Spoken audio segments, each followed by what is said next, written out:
സ്വർഗത്തിൽ നിന്നും ദൈവം മാലാഖമാരോട് പറഞ്ഞു, ഏറ്റവും വിലപ്പെട്ട 2 വസ്തുക്കൾ കൊണ്ടുവരാൻ. അവർ ഒരു രാജകുമാരൻ്റെ ഹൃദയവും ഒരു പക്ഷിയുടെ ജഡവും കൊണ്ടുവന്നു. ഏതാണ് ആ രാജകുമാരൻ, ആ പക്ഷി? പണ്ട് ഒരു നഗരത്തിൻ്റെ മധ്യത്തിൽ ഒരു പൂന്തോട്ടത്തിൽ ആ നഗരം മുഴുവൻ കാണാൻ പറ്റുന്ന തരത്തിൽ ഒരു പ്രതിമയുണ്ടായിരുന്നു. യൗവനത്തിൽ തന്നെ മരിച്ചുപോയ ഒരു രാജകുമാരൻ്റെ പ്രതിമ. സ്വർണം കൊണ്ടും ഇന്ദ്രനീല കല്ലുകൾ കൊണ്ടും നിർമ്മിച്ച പ്രതിമ. ശൈത്യകാലം തുടങ്ങി. പക്ഷികളെല്ലാം കൂട് വിട്ട് അവിടം വിട്ട് പോവാൻ തുടങ്ങി. എന്നാൽ ഒരു മീവൽ പക്ഷി മാത്രം അവിടം വിട്ടു പോകാൻ ഇഷ്ടമില്ലായിരുന്നു. ആ പക്ഷി നേരെ പറന്നു ചെന്നിരുന്നത് ആ പ്രതിമയിലായിരുന്നു. ഇന്നൊരു ദിവസം കഴിഞ്ഞിട്ട് നാളെ എങ്ങോട്ടെങ്കിലും പോവാം എന്നായിരുന്നു ചിന്ത. അപ്പോഴാണ് ആ പക്ഷിയുടെ ശരീരത്തിൽ എവിടെ നിന്നോ വെള്ളം തുള്ളി തുള്ളിയായി വീഴാൻ തുടങ്ങിയത്. ഇതെവിടെ നിന്നാണ് വീഴുന്നതെന്ന് ചുറ്റുപാട് നോക്കി. താനിരിക്കുന്ന രാജകുമാരൻ്റെ കണ്ണുകളിൽ നിന്നാണ് ആ വെള്ളം വരുന്നതെന്ന് കണ്ടു.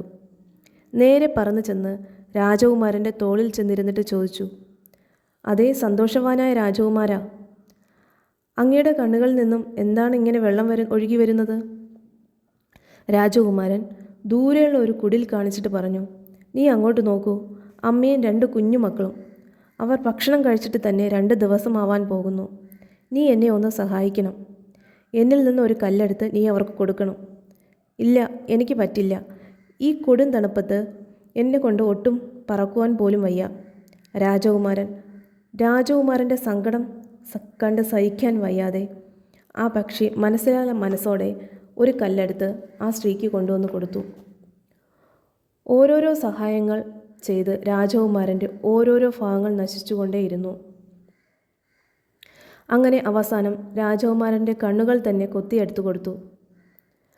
അന്ധതയിലായ രാജകുമാരന് കാഴ്ചയായി ആ മീവൽ പക്ഷി കൂടെ നിന്നു. ദിവസങ്ങൾ കടന്നുപോയി. തണുപ്പ് അതിശക്തമായി. മീവൽ പക്ഷിക്ക് സഹിക്കാൻ പറ്റുന്നതിലും അപ്പുറമായി. രാജകുമാരൻ പറഞ്ഞു, നീ ഇനി ഇവിടെ നിൽക്കണ്ട. ഇവിടെ നിന്ന് ഇപ്പോൾ തന്നെ രാജകുമാരനുമാണ്. ഇല്ല, ഞാൻ അങ്ങയെ വിട്ടു ഒരിടത്തും പോകില്ല. ഒരു ദിവസം മീവൽ പക്ഷി പ്രയാസപ്പെട്ട് പറന്നു വന്ന് രാജകുമാരൻ്റെ തോളിലിരുന്നു. അതിൻ്റെ ചുണ്ടുകൾ കൊണ്ട് രാജകുമാരൻ ഒരു മുത്തം നൽകി. ശക്തമായ തണുത്ത കാറ്റടിച്ചുകൊണ്ടേയിരുന്നു. ആ പക്ഷി തളർന്നു വീണു മരിച്ചു. ആ രാത്രി തന്നെ രാജകുമാരൻ്റെ ഹൃദയവും വലിയൊരു ഇടിമുഴക്കത്തോടെ പൊട്ടിത്തകർന്നു വീണു. പിറ്റേ ദിവസം ഉദ്യാനപാലകൻ വന്നപ്പോൾ ഒരു പക്ഷിയുടെ ജഡവും ലോക കഷ്ണവും കിടക്കുന്നത് കണ്ടു. അവ ചവറുകൾ